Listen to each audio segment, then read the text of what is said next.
সিদ্ধ মহৎগণের শ্রীনাম আশ্রয়ের সম্বন্ধে বা শ্রীনামের মহিমা সম্বন্ধে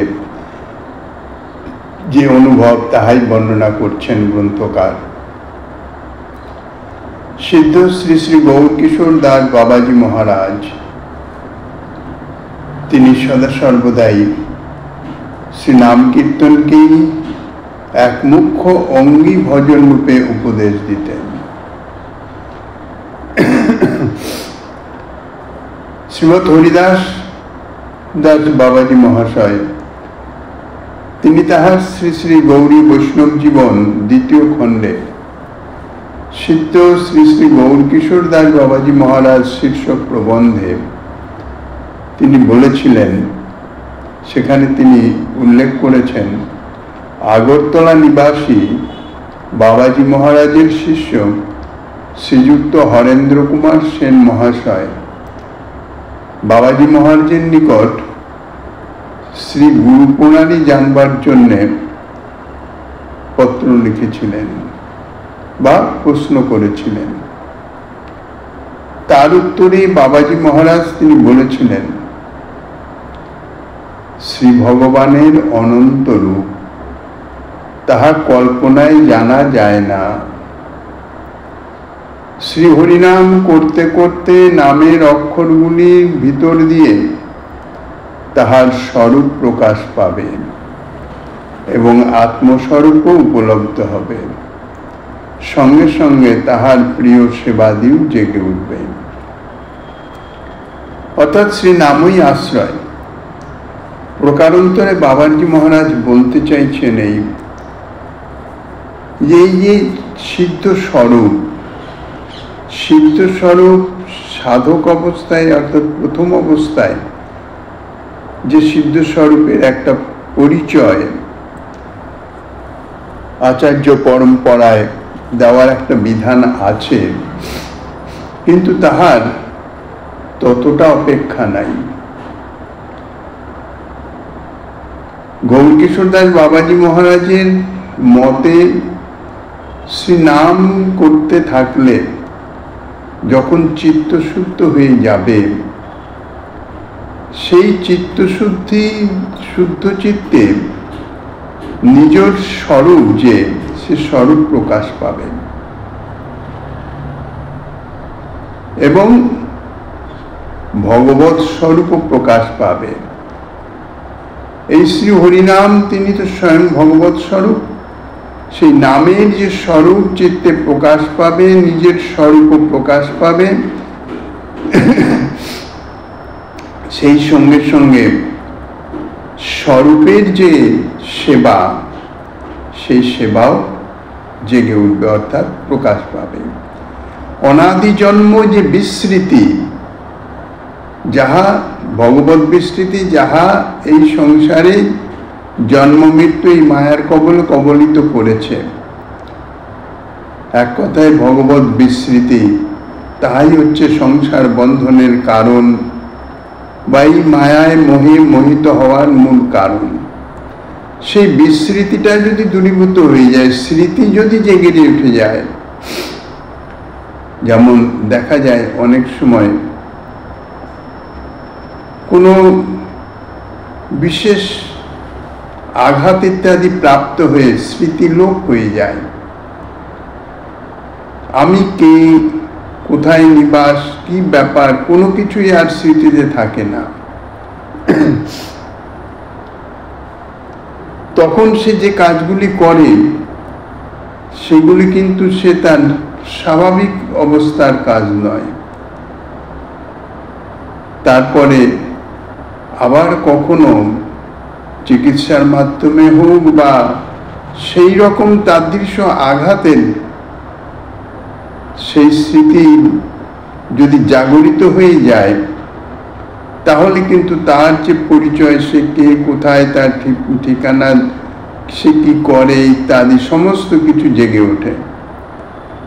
মাঝখানে এই যে বিস্মৃতির যে সময়টুকু, সেটুকু আর তখন স্মৃতিতে থাকে না, স্মৃতিতে আসে না।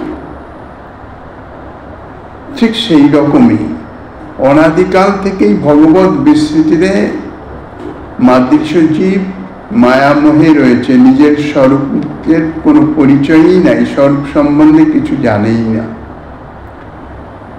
একমাত্র শ্রীনামের আশ্রয়ে, শ্রীনাম তিনি হৃদয়ে অর্থাৎ নামের অক্ষরগুলির ভিতর দিয়েই শ্রীনামের স্বরূপ যখন প্রকাশিত হবে, অর্থাৎ চিত্তশুদ্ধ হয়ে যাবে, অনাদি বিস্মৃতি দূরীভূত হয়ে যাবে, নিজের স্মৃতি জেগে উঠবে, স্বরূপের স্মৃতি জেগে উঠবে। আমি কে, কার সঙ্গে আমার সম্বন্ধ, কি সম্বন্ধ, সম্বন্ধ অনুযায়ী কর্ম কি, এই সমস্ত অর্থাৎ সেবা সমস্ত কিছুই জেগে উঠবে। তিনি সদা সর্বদাই বলতেন শ্রী নামই একমাত্র আশ্রয়। এই জন্যে গৌড়ীয় বৈষ্ণবের যে একটা শরণাঙ্গ ভক্তি অর্থাৎ লীলা স্মরণ, শ্রী যুগল কিশোরের অষ্টকালীন লীলা স্মরণ, শ্রী শ্রী গৌরকিশোর দাস বাবাজি মহারাজ কিন্তু সে বিষয়ে নিষেধ করতেন।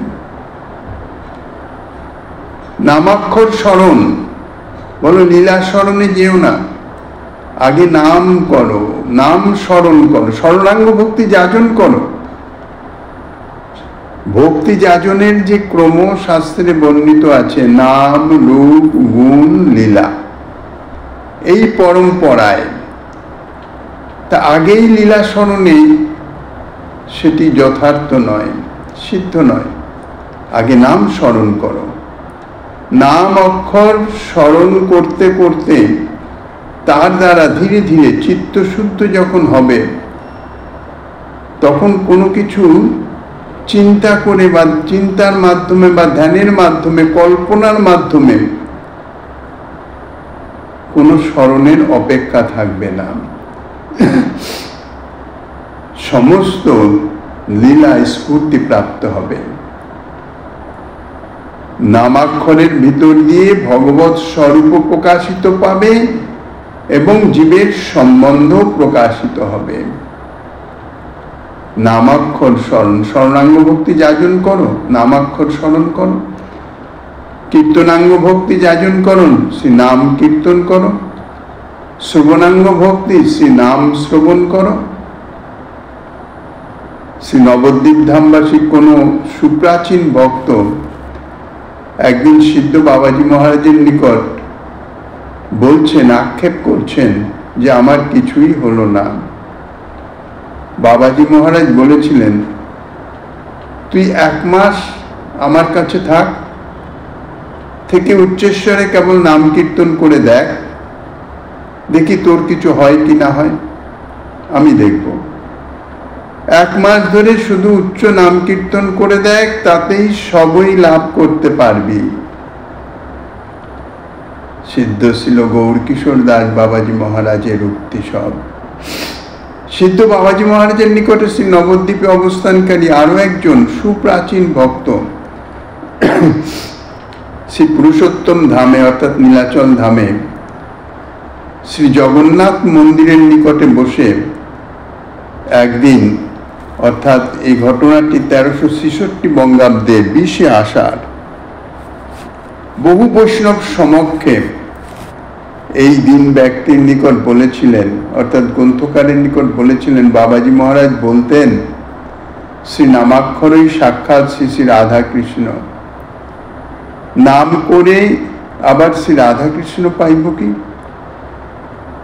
যখন শ্রী শ্রী রাধা কৃষ্ণ নাম, হরে কৃষ্ণ নাম কীর্তন শ্রবণ দর্শন বা স্পর্শ করি, তখন সাক্ষাৎ শ্রী শ্রী রাধা কৃষ্ণের সেবাই করি। কিন্তু অপরাধ থাকাকালে সেই সেবার রস আস্বাদন হয় না। কিন্তু শ্রীনামের কীর্তনই শ্রী শ্রী রাধা কৃষ্ণের সাক্ষাৎ সেবা। বাবাজি মহারাজ সকলকেই বলতেন, একমাত্র নাম আশ্রয় করো। শ্রী নামই যখন যাহা প্রয়োজন তাহা করিয়ে দেবেন, তোমার কিছু স্বতন্ত্র ভাবনা চিন্তার অপেক্ষা নাই। কি তোমার করা উচিত, কি তোমার করতে হবে, কি তোমার প্রাপ্য, কোনো চিন্তার কারণ নাই। তুমি আশ্রয় গ্রহণ করো। যার আশ্রয় গ্রহণ করবে তিনি আশ্রিতের সমস্ত কিছু দায়ভার গ্রহণ করেন। তাই নাম আশ্রয় করো। একান্তভাবে শ্রী নাম আশ্রয় করে থাকলে দেখতে পাবে তাড়াহুড়োর কিছু নেই। নিশ্চিত জানবে শ্রী শ্রী রাধাকৃষ্ণের সমস্ত লীলা যথাসময়ে তোমার হৃদয়ে স্ফূর্তি প্রাপ্ত হইতেছে। বৈষ্ণব সার্বভৌম সিদ্ধ ছিল জগন্নাথ দাস বাবাজি মহারাজ, যিনি বৃন্দাবন থেকে শেষে নবদ্বীপ ধামে গিয়ে ছাড়া গঙ্গার কূলে সঙ্গে বিহারী দাস ব্রজবাসীর সেবক চলতে পারতেন না। একটা ঝুড়ির মধ্যে বসিয়ে বিহারী দাস মাথায় করে, তখনকার দিনে তো আর যানবাহন ছিল না, মাথায় করে নিয়ে চলতেন। যখন মাথায় তুলতেন সিদ্ধ বাবাজি মহারাজ একটা ফুলের মতন মানে হালকা হয়ে যেতেন।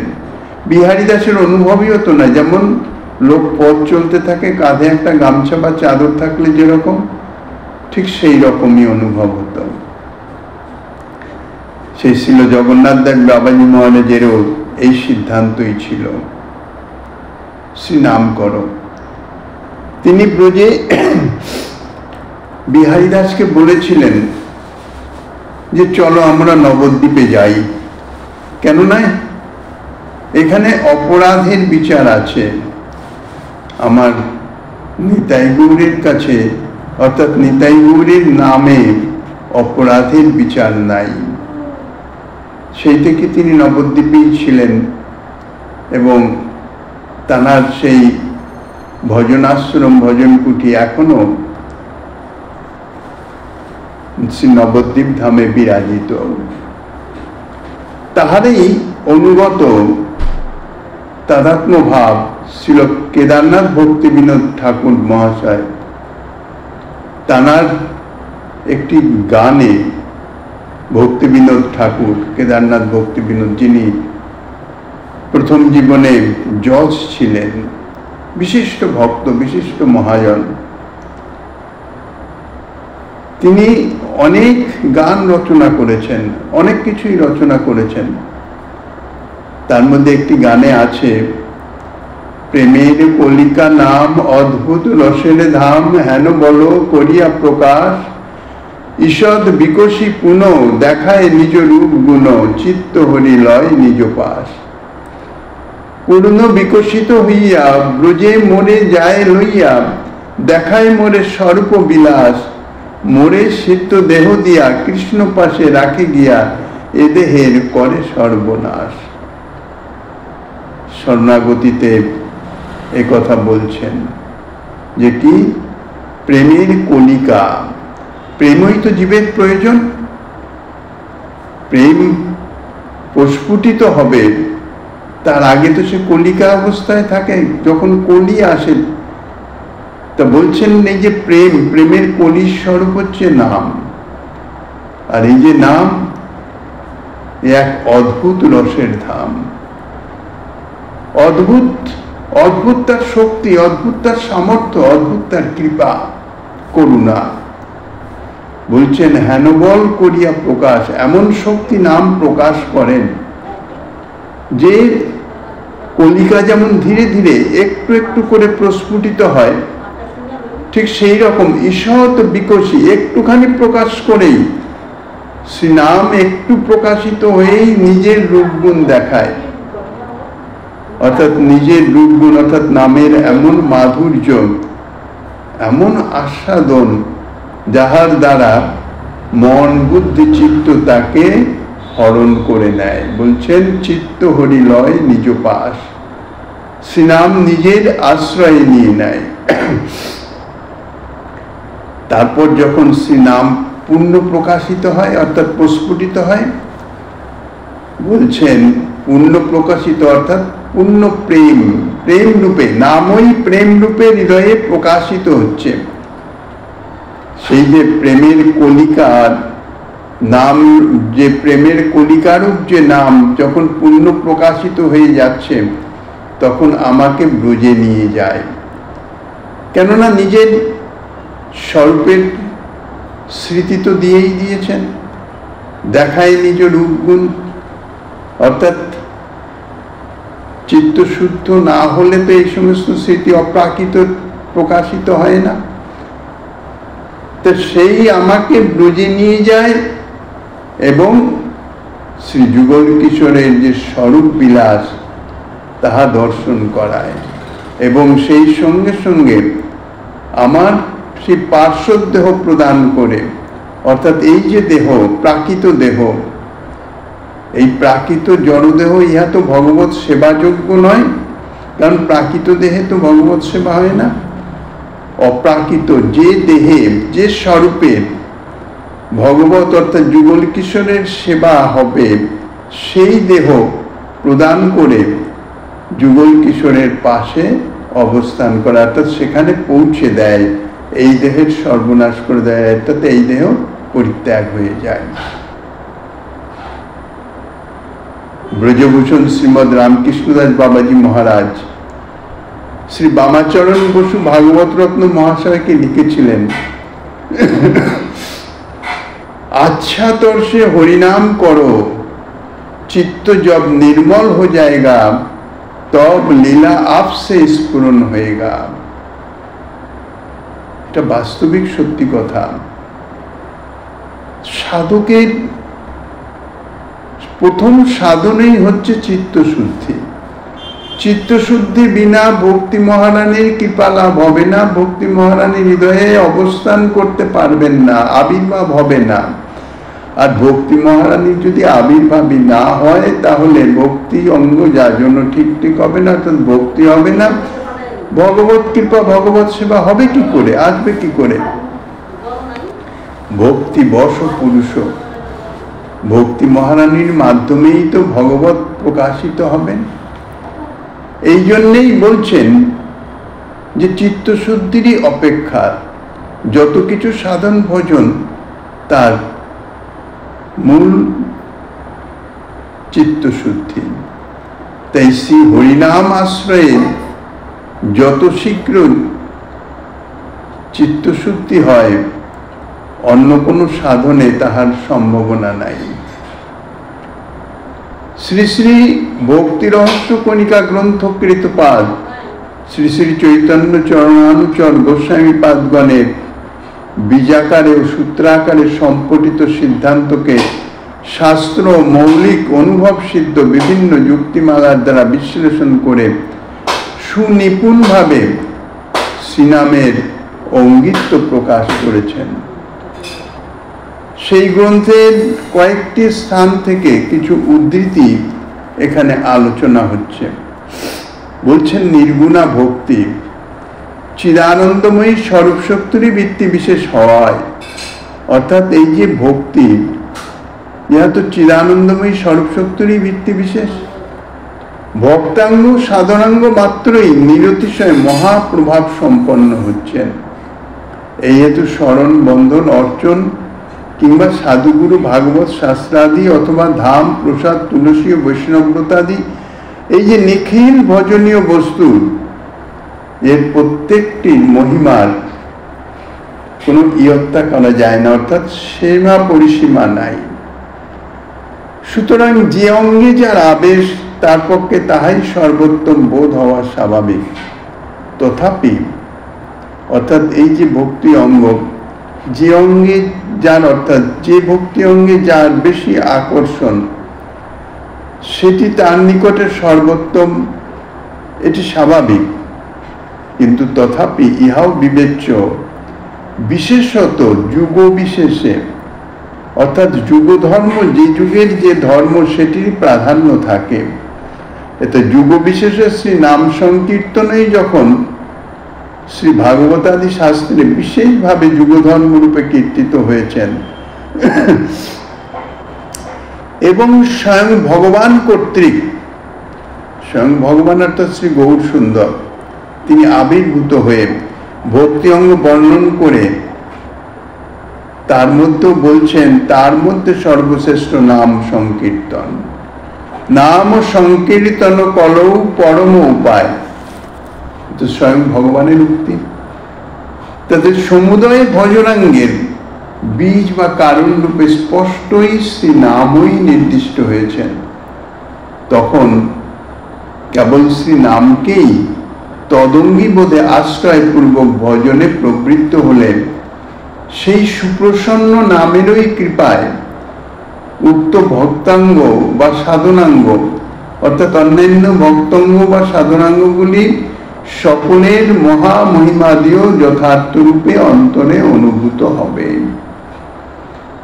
শুধু নাম আশ্রয়, সেই নামেরই কৃপা থেকে নিজ সমুদয় অভীষ্ট ভজনাঙ্গে সুদৃঢ় নিষ্ঠারও আবির্ভাব হবে। কিন্তু অঙ্গী নামকে অপর ভজনাঙ্গের ন্যায় একটা সাধারণ অঙ্গ হিসাবে যদি গ্রহণ করা হয়, এইরূপ নামের সমতা চিন্তা করে ভজনে প্রবৃত্ত হলে তার দ্বারা অপরাধের সঞ্চার হবে, এবং তার ফলে কি হবে? অপরাধ হয়ে গেলে নামেরও প্রসন্নতা হবে না, এবং সমস্ত ভক্তাঙ্গ বা সাধনাঙ্গ তাহারা সকলে মহামহিমা এবং নিজ অভীষ্ট ভজনাঙ্গে নিষ্ঠা, এই সমস্ত কোনো কিছুই অন্তরে অনুভূত না হয়ে কেবল গ্রন্থাদিতে লিপিবদ্ধ মুখের কথাতেই পর্যবসিত হয়ে থাকবেন। উক্ত অঙ্গ সকলের অপরিসীম মহিমা আছে,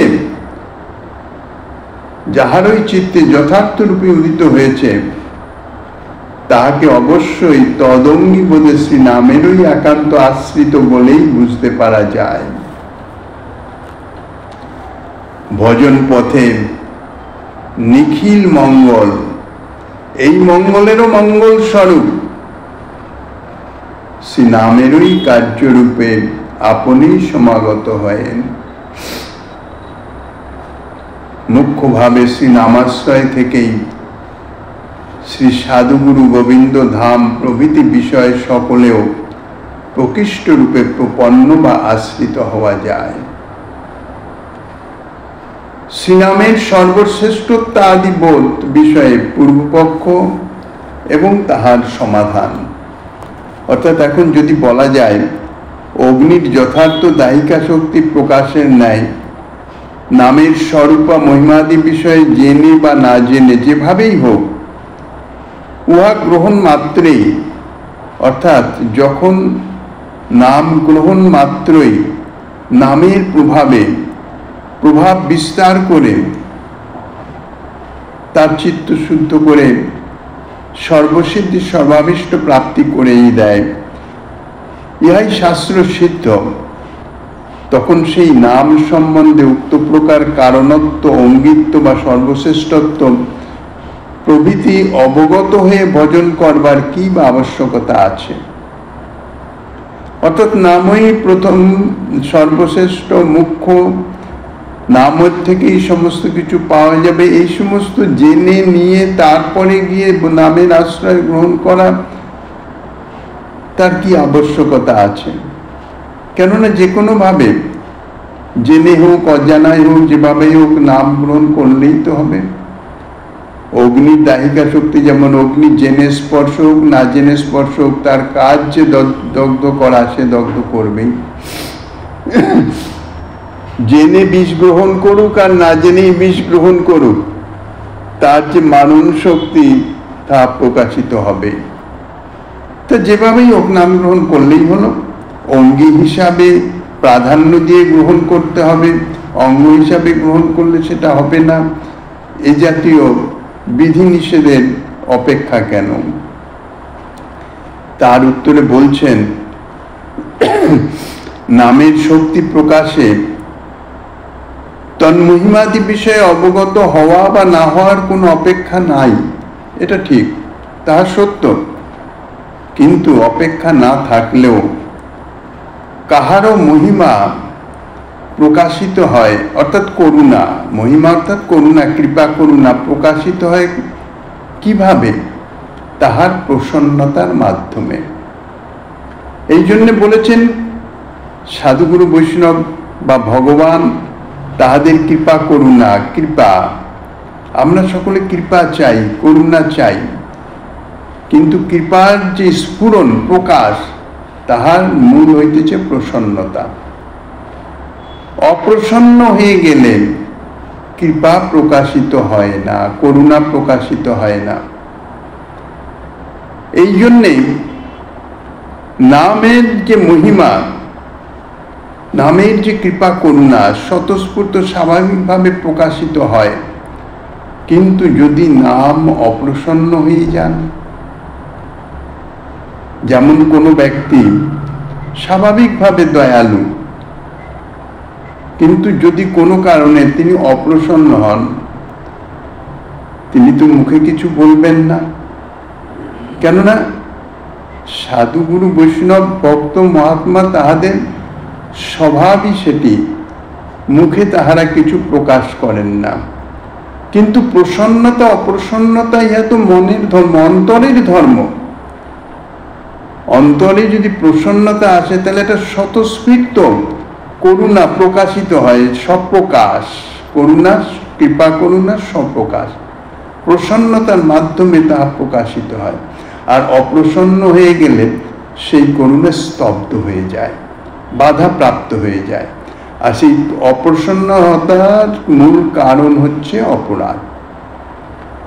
অপ্রসন্নতাটাকেই অপরাধ বলা হয়েছে। কোনো কারণে যদি সাধুগুরু বৈষ্ণব অপ্রসন্ন হয়ে যান, অর্থাৎ যে আচরণের মাধ্যমে সাধুগুরু বৈষ্ণব অপ্রসন্ন হয়ে যান, তাহাই হইতেছে অপরাধ।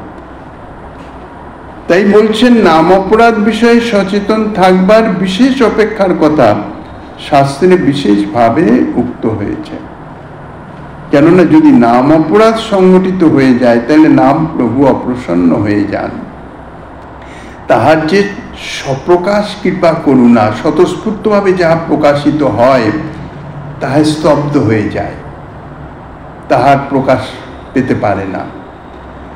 নামের সর্বশ্রেষ্ঠতা বা মুখ্যতা বোধ না থাকলেও, নাম সর্বশ্রেষ্ঠ, নামের তাদৃশ মহিমা ইত্যাদি সেগুলো না জানলেও, সে সম্বন্ধে কোনো জ্ঞান নাই, অপর যে কোনো শুভ বিষয়ের সহিত নামের সমতা বোধে, অর্থাৎ যদি অপর অন্যান্য যে শুভকর্ম সৎকর্ম ইত্যাদি আছে, দান ধ্যান ইত্যাদি, পুণ্য ব্রত নিয়ম ইত্যাদি, তার সঙ্গে যদি নামের সমান অন্তরে ভাব হয়, যে দান পুণ্য ইত্যাদি কর্ম বা অন্যান্য ভজনাঙ্গ সেই কর্ম, ভজন ক্রিয়া আর নাম গ্রহণ নাম কীর্তন ক্রিয়া একই, সবই একই। যেমন অনেকে বলে না, ও সব কৃষ্ণ কালী গোবিন্দ নৃসিংহ রাম নারায়ণ সব একই, সবই ভগবান। এই যদি সমতাবোধ এসে যায় তাহলে সেখানে মর্যাদা লঙ্ঘন জনিত অপরাধ। তাই বলছেন অপর যে কোনো শুভ বিষয়ের সহিত নামের সমতা বোধে নাম অপরাধ ঘটে, অর্থাৎ মর্যাদা লঙ্ঘন করলে স্বাভাবিকভাবেই অপ্রসন্নতা হয়ে যায়, সন্তুষ্টি হয় না।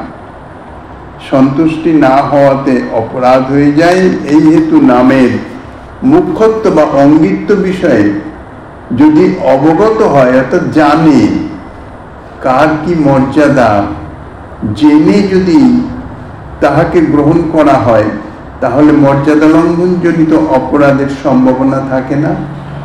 এই জন্যে নামের মুখ্যত্ব বা অঙ্গিত্ব বিষয়ে অবগত হওয়ার বিশেষ আবশ্যকতা রয়েছে। নাম সম্বন্ধে অন্য যে কোনো বোধের আবশ্যকতা না থাকলেও অপরাধ সম্বন্ধে বোধ থাকা কিন্তু একান্তই প্রয়োজন। কারণ অনবধানেও অপরাধ ঘটলে উহার ফলভোগ অনিবার্য। অনবধানে মানে অজ্ঞানে, অসাবধানে, অসাবধানেও যদি অপরাধ হয়ে যায় তাহলে কিন্তু তাহার ফল ভোগ করতেই হবে। অর্থাৎ যতই ভজন করা হোক না কেন, এমনকি নাম গ্রহণ করলেও নামের কৃপা প্রাপ্ত হওয়া যায় না। তারপরে এ বিষয়ে আবারও প্রশ্ন উঠতে পারে যে ইহা নয় বুঝলাম, কিন্তু কর্মজ্ঞানাদি ভক্তি মুখাপেক্ষী হলেও স্বয়ংসিদ্ধা ভক্তি যখন অন্য নিরপেক্ষভাবেই নিজ মুখ্য বা গৌণ সর্বফল প্রদানে মহাপ্রভাব সম্পন্না, তখন সেই ভক্তাঙ্গ সকলের পক্ষে তৎফলোদয়ে নামের কারণত্বের অপেক্ষা থাকলে ভক্তির যে অন্য নিরপেক্ষতা তাহা কি প্রকারে সিদ্ধ হবে? তার উত্তরে বলা যায়, শ্রীনাম এবং শ্রীনামী এ তো অভিন্ন তত্ত্ব। এই জন্যে ভগবৎ সম্বন্ধনীয় শ্রবণ কীর্তনাদির অনুশীলনেই যেমন ভক্তি, অর্থাৎ ভগবৎ সম্বন্ধনীয় যাহা কিছু করা যায় তাহাই ভক্তি বলে গণ্য হয়, সেইরূপ ভগবান নামের অনুশীলনও ভক্তি হচ্ছে। সাধন ভক্তিকে যেমন প্রেম ভক্তির কারণ বলা হয়, প্রেমের কারণ ভক্তি করেন প্রকাশ, অর্থাৎ প্রাথমিক অবস্থায় যে ভক্তি অঙ্গ যাজন বা ভক্তি সাধন তাহা হচ্ছে সাধন ভক্তি। তখন প্রেম প্রকাশিত হচ্ছেন না ঠিকই, কিন্তু সাধন ভক্তি যাজন করতে করতে ধীরে ধীরে যখন ভাব ভক্তি উত্তীর্ণ হয়ে যাচ্ছেন, প্রেমের প্রকাশ হচ্ছে, তখন প্রেম ভক্তি প্রাপ্ত হচ্ছেন। তাহলে এই প্রেম ভক্তি প্রাপ্তির কারণ হচ্ছে সাধন ভক্তি। যেমন প্রথমে বিদ্যালয়ে পাঠ্যাভ্যাস করতে হয়, প্রথমেই তো আর বিশ্ববিদ্যালয়ের ছাত্র হওয়া যায় না, কিন্তু বিশ্ববিদ্যালয়ের ছাত্র হওয়ার জন্যে মূল কারণ তো এই পাঠশালা। তো সেই রকম সাধন ভক্তি, তা থেকেই তো ধীরে ধীরে প্রেম ভক্তির উদয় হয়, অর্থাৎ প্রেম ভক্তির কারণ সাধন ভক্তি, প্রেমের কারণ ভক্তি করেন প্রকাশ। তাহলে ভক্তির কারণ হচ্ছেন ভক্তা সঞ্জাতয়া ভক্তা, সাধন ভক্তি প্রেম ভক্তির কারণ হচ্ছেন। তদ্বারা যেমন ভক্তির স্বতন্ত্রতার হানি হয় না, সেই রকম শ্রী নাম কীর্তনাদিরূপ ভক্তি সাধন ভক্তি ও প্রেম ভক্তির কারণ বা অঙ্গী হলে তার দ্বারা ভক্তির যে অন্য নিরপেক্ষতা তার কোনো ব্যতিক্রম ঘটে না। এ বিষয়ে আরো কিছু প্রশ্নের অবতারণা গ্রন্থকার করছেন। শ্রীমন মহাপ্রভু গিরিধারী লালের কৃপা হলে আগামী দিন আস্বাদনের বাসনা রেখে অন্ধকার